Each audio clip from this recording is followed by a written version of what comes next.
Automatic calibration of total energy yield failed on the FusionSolar.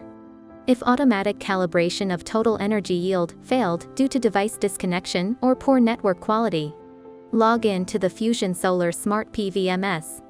Choose Monitoring is greater than monitoring from the main menu. Select the plant from the navigation pane and click Device Management. Prepare to export device performance data.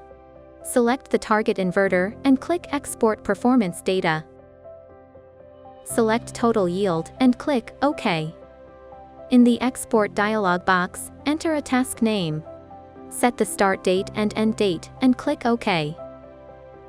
In the Export Performance Data dialog box, click the download icon.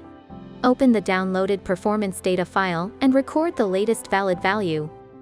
Prepare to calibrate the energy yield. Select the target inverter and click Set Parameters. Click Device Maintenance and set correction of lifetime energy to the valid value obtained from the performance data file. Click Save to complete all operations.